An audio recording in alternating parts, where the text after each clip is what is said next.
Video کو like کر کے آگے شیئر ضرور کر دینا۔ چھوٹوں کا بھی ادب کرو، بڑوں کا بھی ادب کرو، کتابوں کا بھی ادب کرو، قلم کا بھی ادب کرو، پڑوسی کا بھی ادب کرو، ماں باپ کا بھی ادب کرو۔ چھوٹوں کا ادب اس لیے کرو کہ یہ مجھ سے بہتر ہے کہ اس نے مجھ سے زیادہ گناہ نہیں کی، کیونکہ میں پہلے پیدا ہو گیا ہوں اس لیے میں نے گناہ اس سے زیادہ کی۔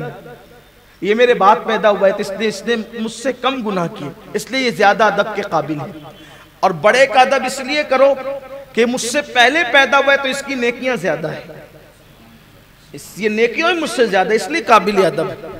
ادب اگر زندگی میں آ گیا، اب تو نہ روزے کا ادب نہ نماز کا۔ نماز تو پہلی بات پڑھتے نہیں الا ماشاءاللہ، اب پڑھتے ہیں تو ادھر دیکھا ادھر دیکھا، ادھر کھجایا ادھر کھجایا، یہ نماز ہو گئی ہے الا ماشاءاللہ الیاذ باللہ۔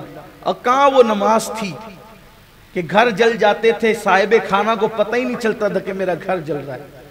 چلیں اگر وہ کیفیت ہماری اور آپ کی پیدا نہیں ہو سکتی، کم سے کم اتنا تو کریں کہ صحیح کھڑے رہے، دیکھنے والے کو لگے کہ نماز پڑھ رہا ہے، دیکھنے والے کو احساس تو ہو کہ وہ نماز پڑھ رہا ہے۔ ہماری کیفیت یہ بھی نہیں ہوتی، بلکہ لوگ تو نماز پڑھنا سیکھتے بھی نہیں۔ کوئی کسی کا پیر اٹھا ہوا ہے، کسی کی انگلیاں اٹھی ہوئی ہے، نماز کے اندر کتنی انگلیاں لگنی چاہیے، ایک پوزیشن کیا ہونی چاہیے، نگاہ کیا ہونی چاہیے، کچھ پتہ نہیں، اٹھے چھوٹے آئے نماز کے لیے کھڑے ہو گئے۔ ہر چیز سیکھ کر کریں گے، نماز بغیر سیکھے پڑھیں گے۔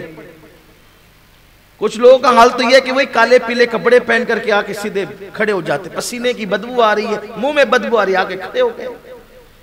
جبکہ قرآن کہتا ہے کہ مسجد جاؤ تو زینت لو، زینت کے ساتھ جاؤ، اس لیے کہ ولیمے میں جانے والوں، شادیوں میں جانے والوں، میٹنگوں میں جانے والوں گھنٹوں گھنٹوں میک اپ کرتے ہو اپنے جیسے انسانوں کے بلاوے پر جانے کے لیے، جب اللہ کی بارگاہ میں آتے ہو تو اٹھے چھوٹے کیسے چلے آتے ہو؟ زینت کے ساتھ آیا کرو، اس لیے کہ اللہ کے در سے بڑا نہ کسی کا در ہے، نہ اس کے گھر سے بڑا کسی کا گھر ہے، نہ اس کی بارگاہ سے بڑی کسی کی بارگاہ ہے۔ اور جتنی بڑی بارگاہ میں آ رہے ہو ذرا اس انداز سے آؤ، اس شان سے آؤ۔ زینت کرنے کو کس نے منع کیا؟ زینت کے ساتھ آؤ مسجدوں کے اندر، مسواک کر لیا کرو، کم سے کم اتنا تو کیا کرو، وضو تازہ کر لیا کرو، اتنا تو کیا کرو۔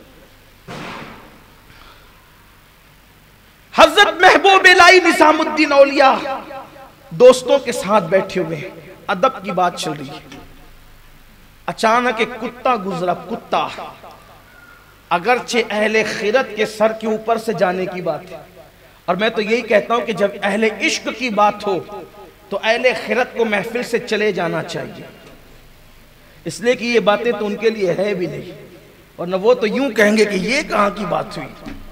جو نجس ہے کتا بھی قابل احترام ہوتا ہے۔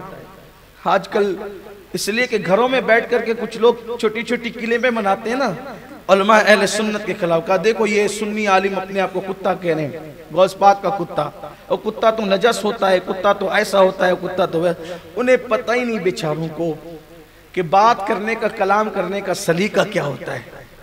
چلیں اس نے سنی عالم نے اپنے آپ کو کتا کہہ دیا تو آپ کو بخار آ گیا، آپ تو کہتے ہو کہ ہمارا مناظر شیر ہے، شیر، تو پھر ہم بھی کہیں کہ آپ نے درندہ کہہ دیا اپنے مناظر کو، وہ درندہ ہے۔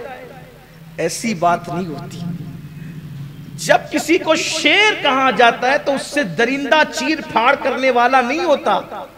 شیر کہاں مطلب اس کی بہادری کی طرف اشارہ ہے، چاند کہاں مطلب اس کے حسن کی طرف اشارہ ہے، پھول کہاں مطلب اس کی نزاکت کی طرف، اس کی نکھرت کی طرف اشارہ ہے۔ ایسے ہی کتے میں ایک صفت ہے جس کو صفت وفا کہتے ہیں۔ تو جب بھی کوئی اپنے آپ کو کسی کا کتا کہتا ہے تو اس سے مراد نجس اور گندگی نہیں بتائی جاتی، بلکہ اس سے مراد صفت وفا بتائی جاتی ہے کہ ہم آپ کی اس طریقے کے وفادار ہیں۔ جیسے شیر کہہ کے بہادری، ورنہ لوگ دیکھو اشرف المخلوقات ہیں، پھر اس کے بعد اپنے آپ کو جو کتا کہہ دیا، تو اشرف المخلوقات ہے تو کیا شیر بھی اشرف المخلوقات ہے؟ وہ بھی تو اشرف المخلوقات میں شامل نہیں ہے نا۔ اشرف المخلوقات کو اگر کتا کہنا اس کی توہین ہے تو شیر کہنا بھی تو توہین ہے، پھر چاند کہنا بھی توہین ہے، چاند کون سا اشرف المخلوقات ہے؟ پھر پھول کہنا بھی توہین ہے، پھول کون سا اشرف المخلوقات ہے؟ لیکن یہ ساری بات نہیں ہوتی، اس لیے کہ جن لوگوں کا تعلق فصیح عرب سے نہیں ہوتا پھر ان کو فصاحت کا شعور بھی نہیں آتا۔ بیچارے گھر میں بیٹھ کر کے رٹی رٹائی گفتگو کرتے ہیں، یہ بات کرنے کا لہجہ ہوتا ہے۔ آپ دیکھیں عرب کی شاعری میں بھی کبھی تلوار کا ذکر ہے، کبھی چاند کا ذکر ہے،